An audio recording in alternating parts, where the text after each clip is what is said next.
ఇంట్లో కూర్చుని ఇంగ్లీష్ నేర్చుకోవాలనుకుంటున్నారా? అయితే వెంటనే మా స్పోకెన్ ఇంగ్లీష్ క్లాసెస్‌కి కాల్ చేయండి.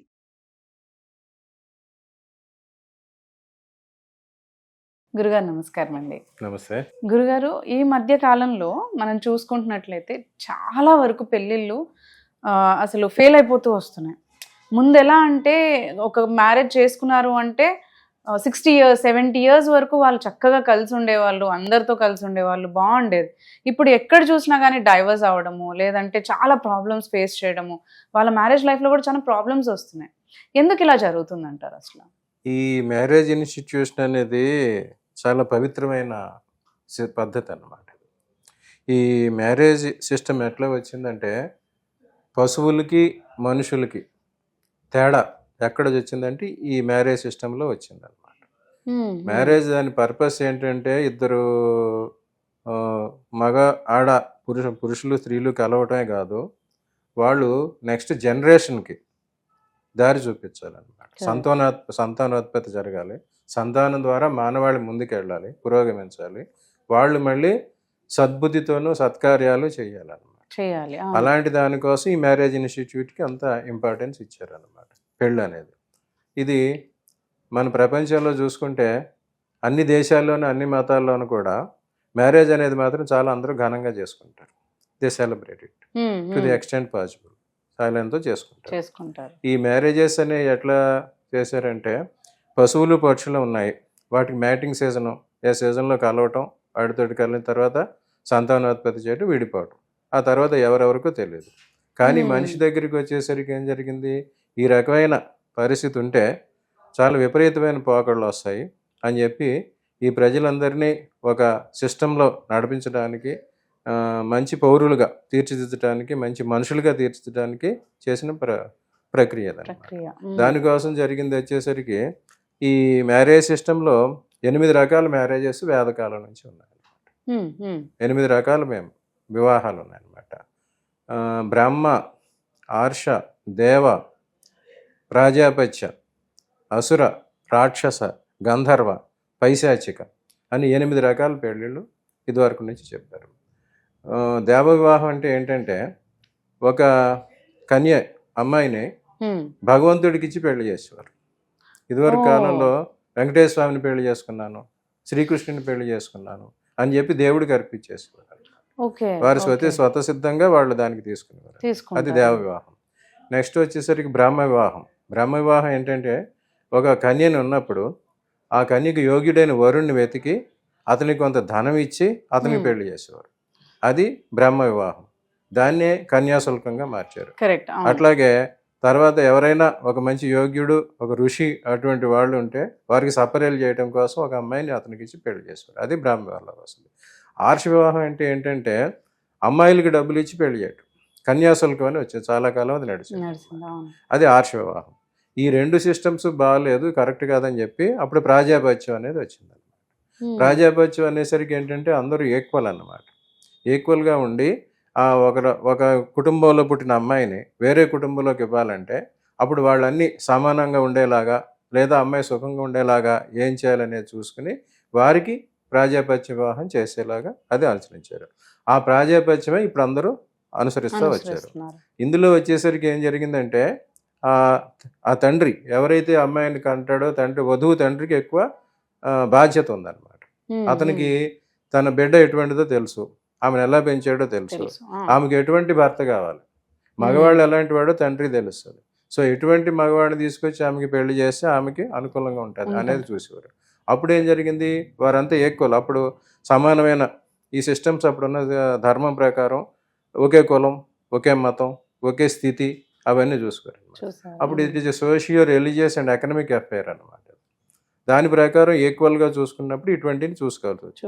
తర్వాత ఏం జరిగేది, ఇప్పుడు అంతా మనకు కనిపించేదంతా దృశ్యార్థం.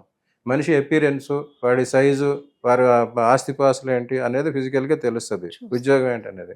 కానీ దీని తర్వాత లైఫ్ ఎట్లా ఉంటుంది అనేది ఎవరికి తెలియదు. తర్వాత ఎట్లా ఉంటుంది, అప్పుడు వాళ్ళ ఆనుపాలు నెక్స్ట్ జీవితం ఎలా ఉంటుంది అని అల్పాయుష్కుడా, తర్వాత ఎటువంటి ప్రాబ్లం ఉన్నాయి, ఈ అమ్మాయికి ఎటువంటి దోషాలు ఉన్నాయి, అటువంటివన్నీ చూసి ఎటువంటి దోషాలు లేని వాళ్ళని చూసి వాళ్ళకి పెళ్లి చేయాలని చెప్పినప్పుడు ఈ జాతకాల పరిశీలన అక్కడికి వచ్చింది.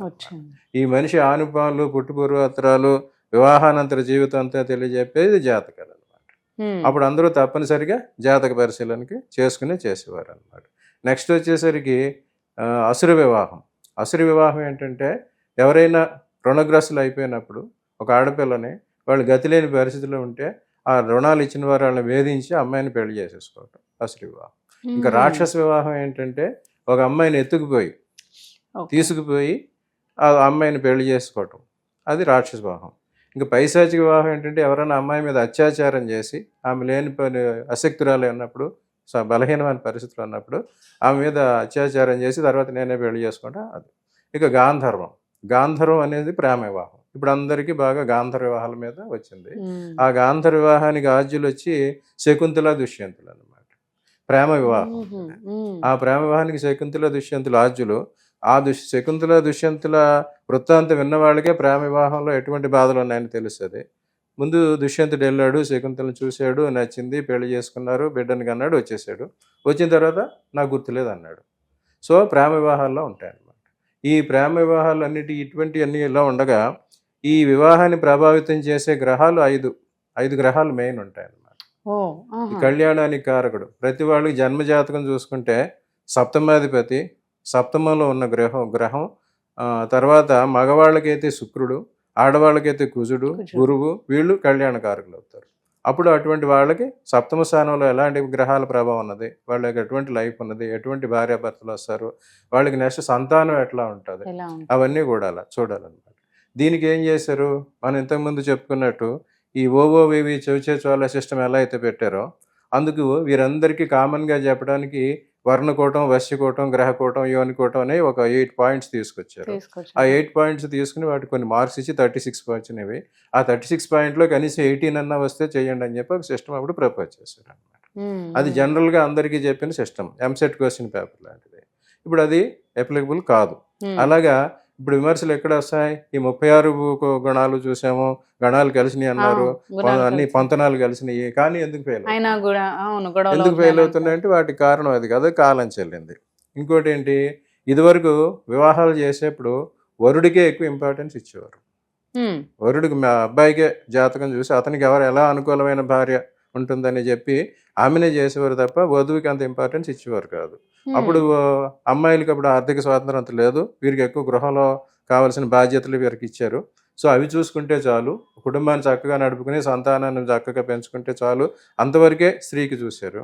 కానీ ఇప్పుడు వచ్చేసరికి ఏం జరిగింది, అన్నీ మారినాయి, సిస్టమ్స్ మారినాయి, స్త్రీలకు కూడా విద్యార్హతలు, ఆస్తిర్హతలు అన్నీ ఉద్యోగం. వచ్చినాయి, ఆర్థిక పరిపుష్టి అంతా వచ్చినాయి. సో ఇప్పుడు ఉన్న పరిస్థితిలో ఇద్దరు ఈక్వల్గా ఉన్నారు కనుక వారిద్దరికీ ఈక్వల్గా జాతకాలు పరిశీలించాలి. ఇద్దరికి ఎటువంటి లగ్నం, ఎటువంటి ముహూర్తం పెడితే కంపాటబుల్ అవుతుంది అనేది చూసి వారికి వివాహం చేసి అది చేస్తారు. నిలబెడతాయి. ఈ కాలంలో మెయిన్ పెళ్ళిళ్ళు చేయాలంటే చూడాల్సిన 5 పాయింట్లు ఉన్నాయి. ఉమ్, సఖ్యం, సౌఖ్యం, సహచర్యం, సంతానం, సహధర్మం అని 5 పాయింట్లు చూసుకోవాలి. ఇవన్నీ మనకి జ్యోతిష్యంలోనే తెలుస్తుంది. సఖ్యం అంటే ఏంటంటే ఒకరి మీద ఒకరికి ఇష్టం కలవాలి, ప్రేమ, దానికి కారకుడు చంద్రుడు. ఇద్దరి జాతకాలను చంద్రగ్రహం అనుకూలం ఉంటే ఒకరికొకరు ఇష్టం పడుతుంది. ఆ సఖ్యం పెరిగితే ప్రేమ అవుతుంది, ఆ ప్రేమ ముదిరి పెళ్లి కూడా అవుతుంటుంది. కానీ చంద్రుడు ఎప్పుడు రోజుకో రకంగా ఉంటుంటాడు, కొంతకాలం కృష్ణపక్షం, కొంతకాలం శుక్లపక్షం ఉంటుంది.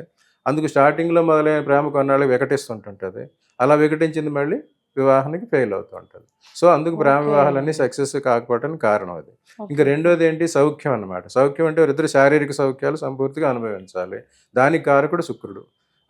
వాళ్ళ జాతక చక్రంలో శుక్రుడు బలంగా ఉంటే, శుక్రుడు దోషం లేకుండా ఉంటే వారు శారీరకంగా అన్ని సుఖాలు అనుభవిస్తారు.